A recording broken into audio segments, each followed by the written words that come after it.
Good morning family, কেমন আছো সবাই? আশা করছি সবাই ভালো আছো। আর আমার একটা নতুন ভিডিওতে অনেক স্বাগত।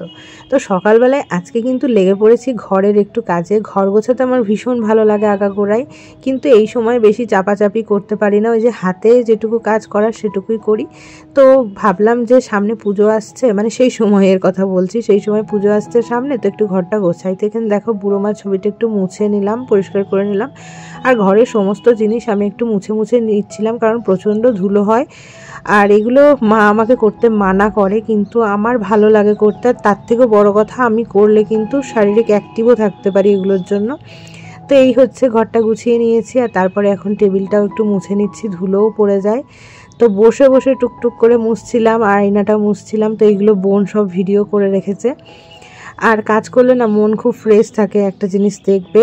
তো আর একটা কাণ্ড করেছি, সেটা দেখো, সোফার উপর উঠে আমি এইগুলোকে ঝাড়াঝুড়ি করছিলাম। এই ভিডিওটা কিন্তু মা দেখার পর হয়তো রাগ করবে, বলবে যে তুই আমার আড়ালে এইসব করেছিস। সেখানে বোন আমাকে হেল্প করছিল যদিও, তো আমি এখানে সাবধানেই উঠেছিলাম।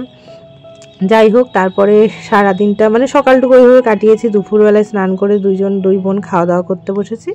এখন হচ্ছে সন্ধেবেলায় দেখো আমি আমার পুচকুকে নিয়ে শুয়ে আছি, সময় কাটাচ্ছিলাম। আর প্রচণ্ড বৃষ্টি, মেঘ ডাক ছিল বাইরে।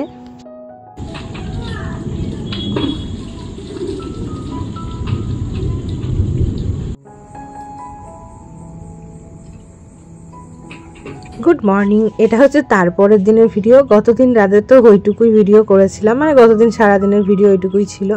আর পরের দিন সকালবেলা উঠেও দেখো থাইরয়েডের ওষুধ খেয়ে এদিকে দেখো বিছানাটা আমি একটু গুছিয়ে নিচ্ছি। আর এত গরম ছিল সেই সময়, কি বলবো, ফ্যানের হাওয়াও যেন গায়ে লাগতো না।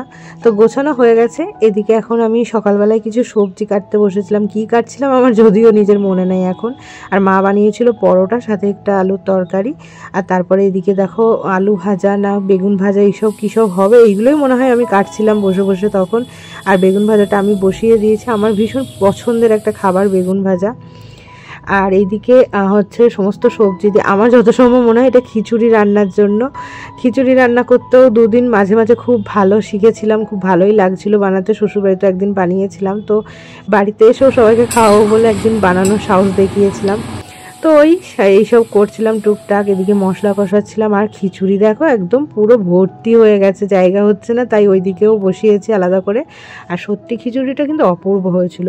কিন্তু প্রেগনেন্সিতে এই খিচুড়িটা আমি 3 বেলা খেয়েছিলাম, মানে সকালে বানিয়ে সকালেও একটু খেয়েছি, দুপুরেও খেয়েছি, রাতেও খেয়েছি। ভাতই খাইনি সেদিন খিচুড়ির ক্রেভিংসের জন্য। তারপরে কিন্তু আমার একটু অ্যাসিডিটি হয়েছিল, যদিও আমার অ্যাসিডিটি হয় না, আমি অ্যাসিডিটির কোনো ওষুধই খাই না, কিন্তু সেই দিন আমার একটু অ্যাসিডিটি হয়ে গেছিলো, যেহেতু ডালের জিনিস খিচুড়ি 3 বেলা খাওয়া ঠিক হয়নি।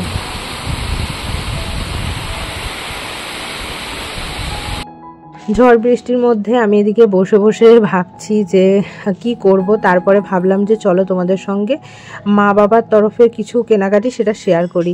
এখানে দেখো আমার কাকার মেয়ের জন্য এটা কেনা হয়েছে বাবার তরফ থেকে, আর বাবার তরফ থেকে ঠাকুমার জন্য এই শাড়িটা কেনা হয়েছে। আর এবার দেখাই আমাদের স্বাদের জন্য, মানে আমার স্বাদের জন্য আর কি, ধুতি, পাঞ্জাবি তো আমরা শপিং করে এনেইছি। এটা হচ্ছে পুজো যেটা করে স্বাদের, তার জন্য গামছা, ধুতি, গেঞ্জি, তারপরে একটা সুতি ছাপা শাড়ি, সায়া, ব্লাউজ, এই সমস্ত কিছু।